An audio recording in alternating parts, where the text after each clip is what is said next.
So today is June 2nd. Like I said earlier, welcome everyone to June. Thank you so much for making it out for the training today. Just a couple things. Like I said, the question and answer window is open. So if you have a question during the presentation, please feel free to use that. We will we will get the question up, and then when there's a moment that the presenter can answer it, we'll let them know that they've got a question in there. If you want to be notified about this and other announcements from the NEMSIS TAC, please feel free to sign up for our mailing list and find us on every major social media site looking for NEMSIS TAC. Today, our webinar is the NEMSIS Standard Change Request. My colleague Josh Nation has graciously agreed to give the presentation about this today. He's super excited about this information. And so, hey, without further ado, Josh, I will just go ahead and let you take it away. Thank you so much, Chris. Thank you very much, everyone, for joining us today. We're going to be covering the NEMSIS Standard Change Request process.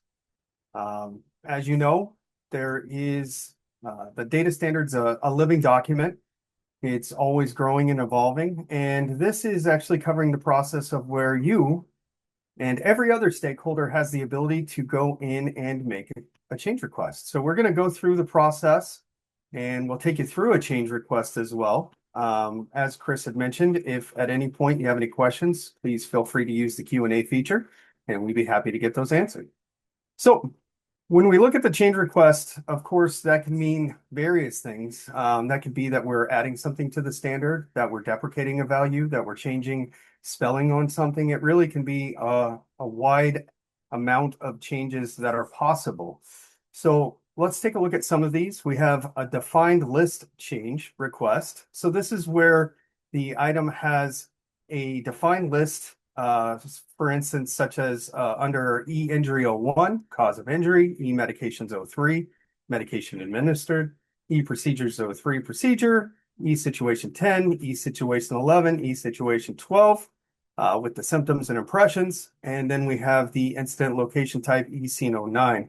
So that is one of the types of changes we can make is to the list themselves. Next, we have just the standard change request. So as we talked about, the NEMSIS data is a living standard. So it can change. It does change. The last update that we had was 351. We are working on 352 as we speak. That is going to be a minor revision to the standard, and then following that will be a major revision to the standard. As the slide says, any EMS stakeholder is welcome to submit a change request. And with that being said, let's switch gears here and let's take a look at how and where we do submit these change requests. So I'm going to go ahead and stop my share for a second. Let's switch gears. There we go. Let's not show myself. And as we go down through here, so this is the nemsis.org webpage. This is got a bevy of important information on all things NEMSIS, but today, as we're covering the change requests, how and where do we find this? How do we enter a change request? Well, from the home page, up in the top right navigation, you'll see support. Once you go to support, you'll see in the bottom right, submit a help desk request. So as we go in here, this now gives us where you can search for different options if you're looking for something, but change requests are actually on this page. If we just scroll down a little bit, we will see at the bottom there, NEMSIS Standard Change Requests. So as we click onto this, we have actually just updated this form. So we've expanded this out.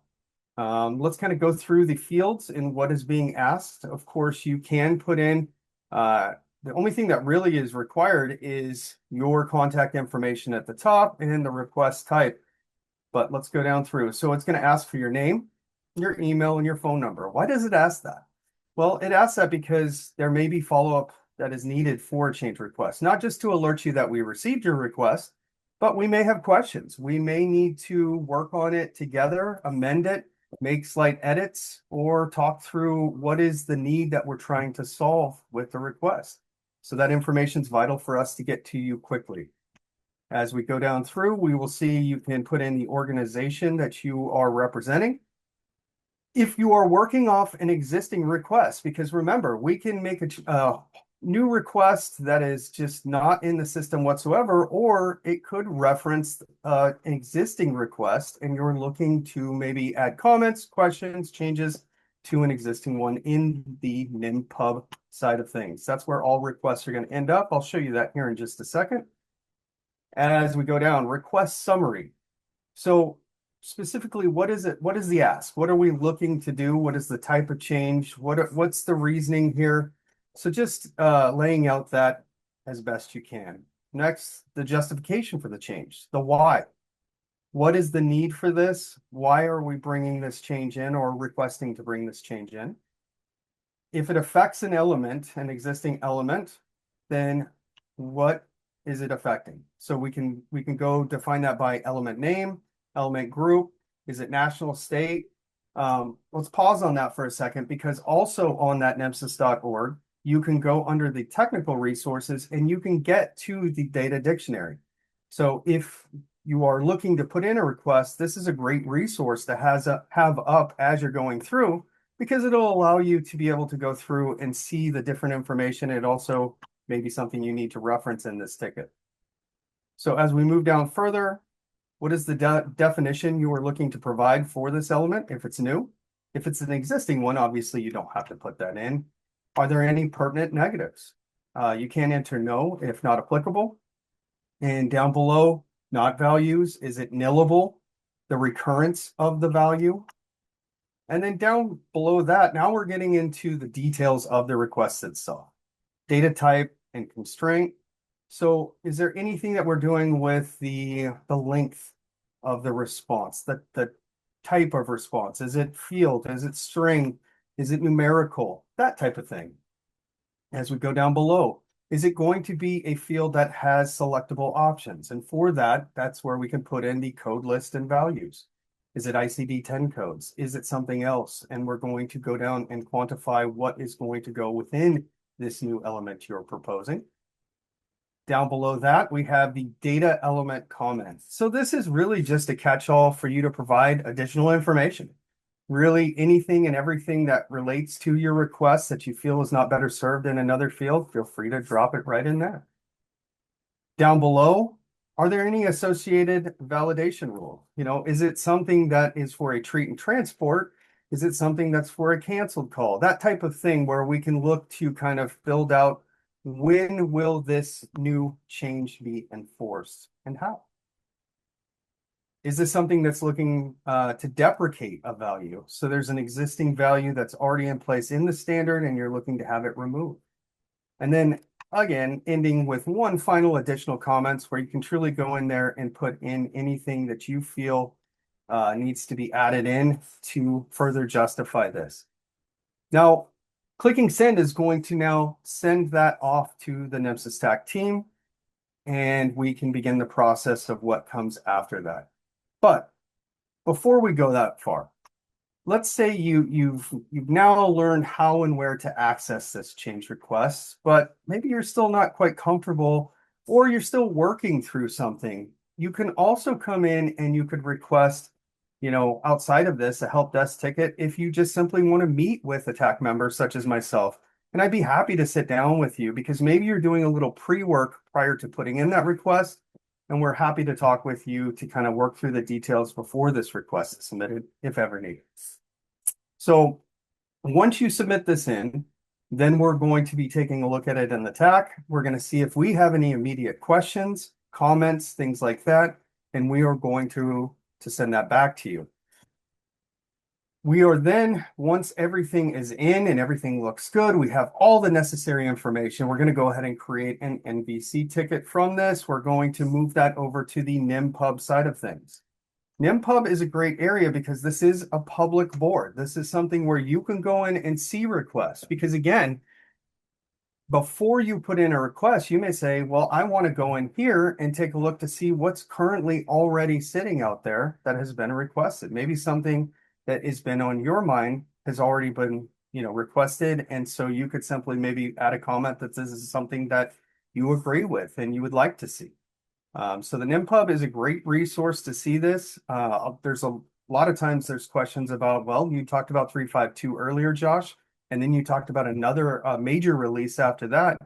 And this is a great place for you to see what's kind of waiting in the wings, as it were. So great reference there, along with that data dictionary. These two things are invaluable when you're going to put in a change request.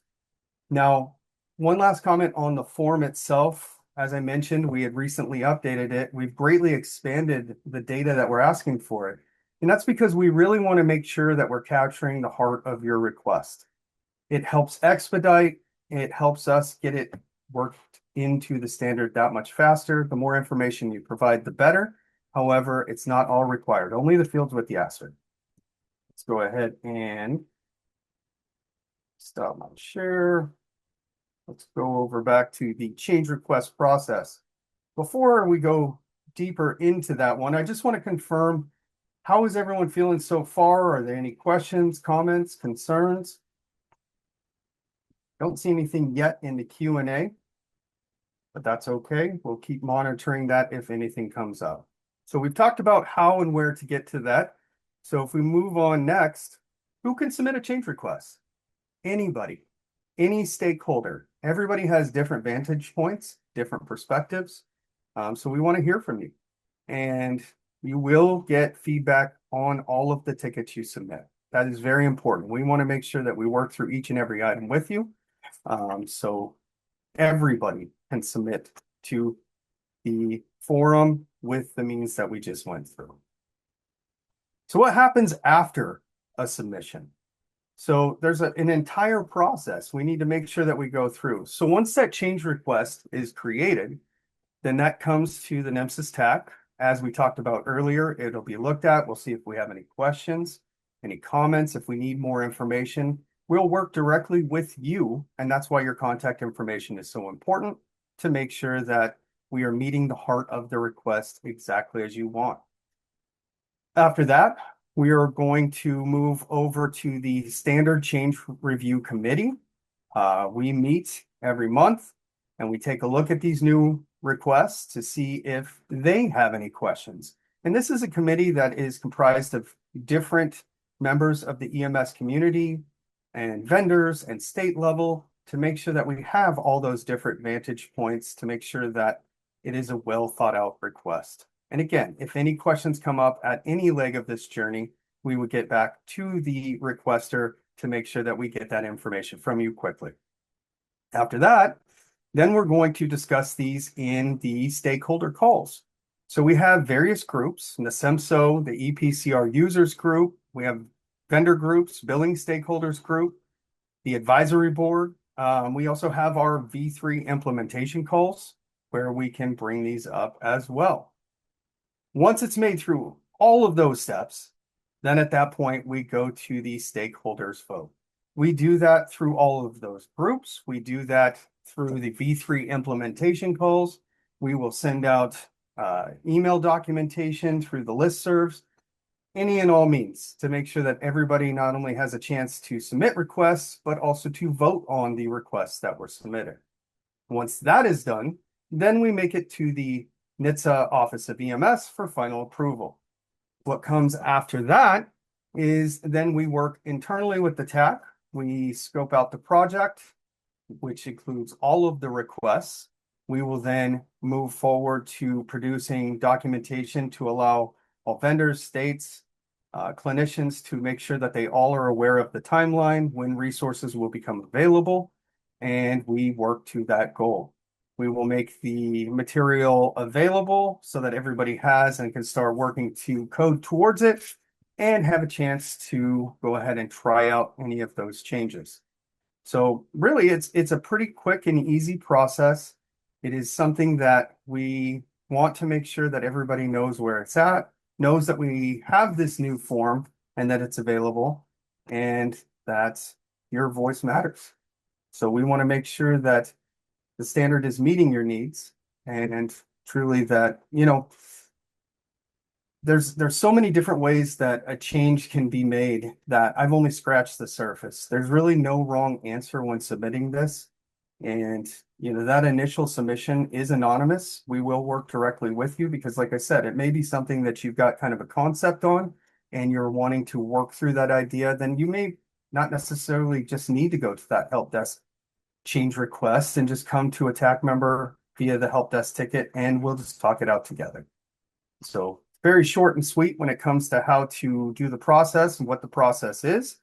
But sometimes, we just want to make sure that everybody is comfortable with it.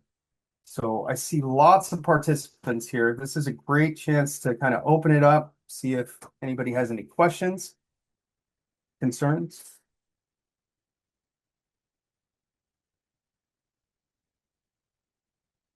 All right. Everyone seems quiet today.